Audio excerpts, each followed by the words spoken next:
ఒక చిన్న గ్రామంలో పచ్చని చెట్లు, అందమైన పక్షుల శబ్దాలతో నిండిన ఊరు. అందరూ ఉదయం నిద్రలేచే సమయంలో కోడి కూతలతో గ్రామం మెల్లగా మేల్కొంటోంది. స్నేహపూరిత మనుషులతో నిండిన గ్రామంలో రంగయ్య అనే తాగుబోతూ ఉండేవాడు. అతని గుండె మాత్రం బంగారం. ప్రతి ఉదయం అతడు తూగుతూ గ్రామం గుండా నడుస్తూ అందరికీ శుభోదయం అని చెబుతూ ఉంటూ అందరికీ నవ్వు తెప్పించేలా చేస్తాడు. గ్రామస్థులు నవ్వుకుంటూ చూస్తారు. అందరూ అతన్ని తాగుబోతూ రంగయ్య అని పిలిచేవాళ్లు. రంగయ్యను చూసిన ప్రతిసారి గ్రామస్థులు నవ్వేవారు. ఊరివాళ్లు మాత్రం అతడిని చిన్నచూపుతో చూసేవారు. తాగుబోతూ ఏం చేస్తాడు, పనికరాడు అని అనేవారు. ఈ తాతికి అర్థం తెలియదు, రోజంతా తాగుతాడు అని అనుకుని నవ్వుతూ అంటారు. ఒకరోజు చిన్న పిల్లల గుంపు రంగయ్య దగ్గరకు వచ్చి అతని చూడగానే ఆశ్చర్యపోయేవారు. తాతగారు, నువ్వెందుకు తాగుతావు అని అడుగుతారు. అతడు నవ్వుతూ, తెలివిగా ఆలోచించాలంటే అది అవసరం పిల్లలు అని చెబుతాడు. రంగయ్య నవ్వుతూ చెప్పాడు, తెలివిగా ఆలోచించాలంటే కాస్త స్ఫూర్తి కావాలి పిల్లలు.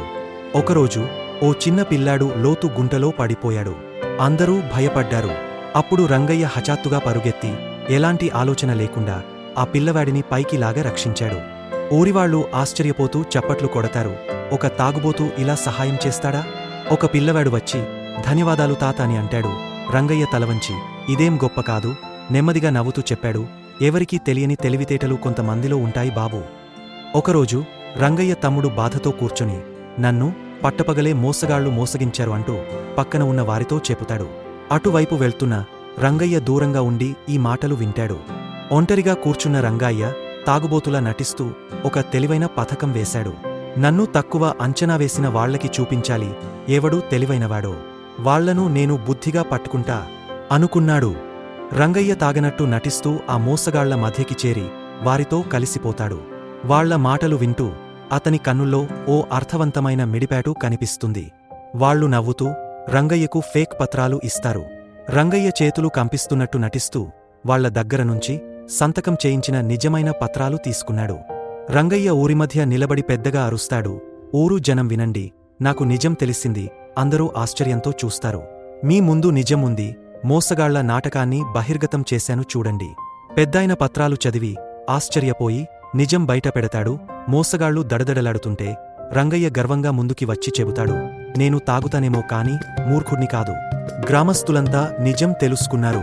తెలివైన తాత అని అర్థమైంది. రంగయ్యకు గ్రామంలో మేళతాళాలతో సత్కారం చేశారు.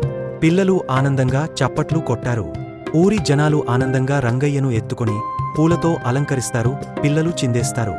రంగయ్య చేతిలో ఉన్న సీసాను భూమిపై పడేసి చెబుతాడు, తాను తాగుబోతుగా నటించేవాడినే కాని అసలు తాగడం అనేది హాని చేస్తుందంటూ రంగయ్య అందరికీ బోధ చేశాడు. సూర్యాస్తమయ సమయంలో రంగయ్య ఊరు నుంచి నడుచుకుంటూ వెళ్తూ, నీకు న్యాయం ఉండేలా చూస్తా అని చెబుతాడు. పిల్లలు వెనక నుంచి బైతాత అని అరుస్తారు. కొన్నిసార్లు అనుభవమే చాలా పెద్ద విద్య. Please like, subscribe our channel.